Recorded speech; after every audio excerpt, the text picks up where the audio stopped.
started LORENLOROSA swimwear, which was my first branding, with I believe $121. I went from my first summer, I went from selling 6 in like, I think it took me maybe 2 weeks, to selling like over 100 swimsuits in like 2 months. And you know, it just grew as the months went on throughout the summer. And again, hey guys, it's Loren and welcome back to my channel. If you are new, make sure you subscribe and you can click the bell in the corner so that every time I upload a video, you know that your girl is here and we got something new. For those of you guys who are not new to my channel, welcome on back. Welcome on back to my channel.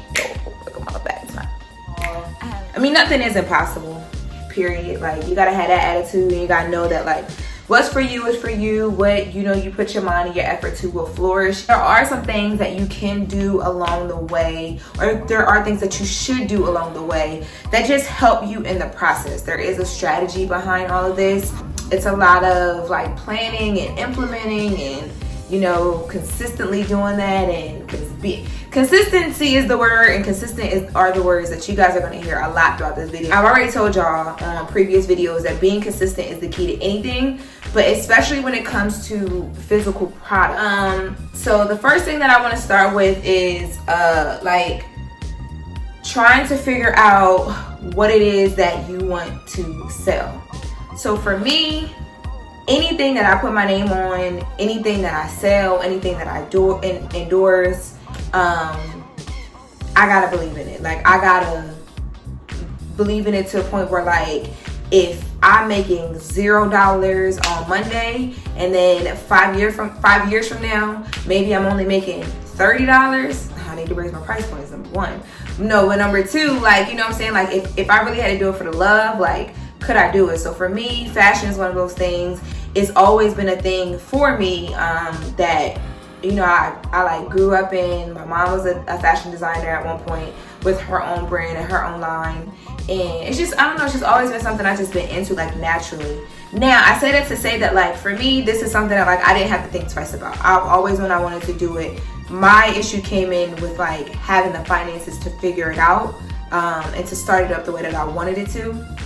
If you don't necessarily know where it is that you want to start or what it is that you want to do, maybe you're interested in a lot of things, you feel passionate like I do about a lot of things, so you don't know, you know, what to prioritize and where to begin, I would say make a list of things, and off that list, and these are things that you make it something that you love, because this is not all fun. It's actually work, but make a list of things that you love, and on that list, I would try to narrow it down to the top 3.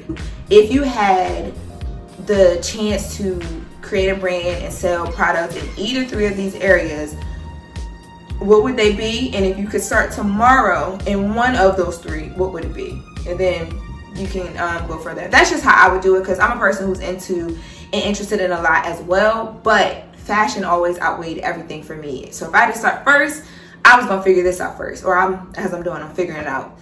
Now, the figuring out the name and stuff of your brand, like a lot of that little stuff, when you're making a marketing plan or like a business plan or a brand identity, it's there for you to add in. But the way that I work is like, I want to find out the hard stuff first. The other stuff, like the creative of it, like the name and the color scheme. Like when you see my brand, what colors are instantly going to pop in your mind because this is how I'm branding it. Like all that little stuff, I come up with that last, but you may work different than me. Some people have to work from the top to the bottom. I like to start from the nitty gritty and then, you know, do all the easier stuff as I figure everything else out. But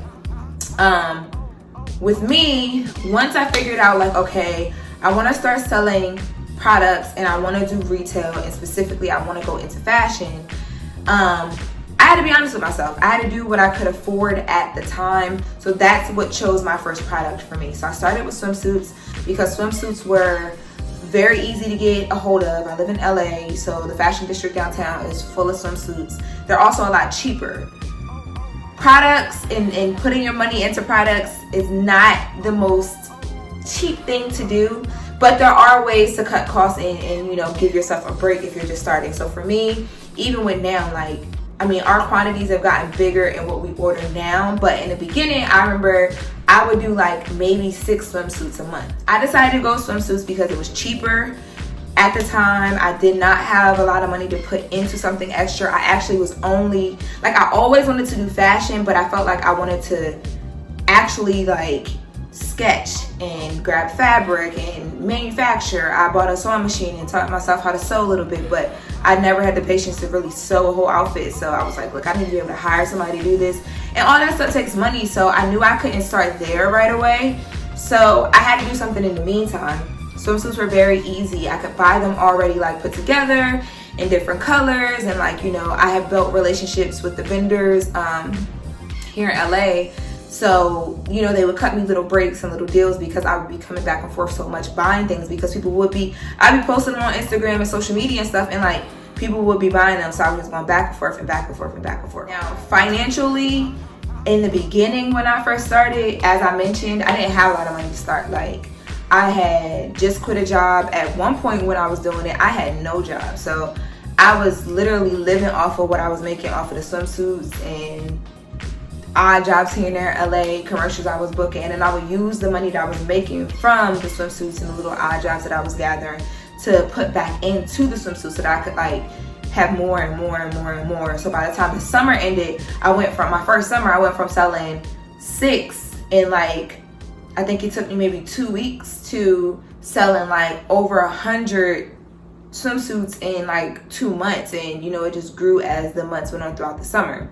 I started LORENLOROSA swimwear, which was my first brand name, with I believe $121. That included the swimsuits that I purchased, my LLC that I applied for online. You can apply and pay for it online. So I got I made my business the LLC. I got my tax ID number. I did all this online, literally. I just Googled, how can I LLC my business? How can I get a tax ID number to buy wholesale? And the websites popped up. And then from there, because I didn't have basically any money really to like pay for anything, what I did is like, I just used my resources. So I had photographers who were reaching out to me at the time because I was doing photo shoots. Not even real photo shoots. Like, my friends and me would, like, I would get my friend that I was living with at the time, who was my roommate, to take my pictures. And I would make sure that when she took them, it wasn't just like we hanging out and she taking my picture. I'm like, no, like, I want this to look like a photo shoot, because I couldn't afford to do photo shoots at that time anymore because I needed to save my coin or reinvest it. So I would post things on Instagram. I had just moved to LA. I was, you know, posting stuff on YouTube. So photographers would hit me up and be like, hey, I'm new to LA too. I'm trying to build my portfolio. So boom, now I have photographers that I'm working with. But I didn't just rely on them either. For my iPhone, I bought a stand for my iPhone so I could do the self-timer. And this was when like iPhone and self-timer, like that whole situation was like brand new. So I taught myself how to do that. I would set my phone up, take my own pictures, record my own videos, literally like what I'm doing right now. And then I got a camera for Valentine's Day, and that helped me even more. And then I had a friend who, you know, she had a brand too. This is another big thing when you're first starting. If you have friends that are doing things, they don't even have to be doing the same exact thing. But if your friend has a business, businesses at this point in 2020 need to post online. So y'all all need content, y'all all need pictures, y'all all need videos. Be like, yo, like, I'll take your pictures if you take my pictures. That's what we used to do. We used to trade off. And then like, I would take my own product shots. I would just sit my swimsuits up, like literally go drive to the beach, put them on the sand and take pictures of them. Boom, post them online. And I would do it from my phone a lot of times too. I would shoot my own content.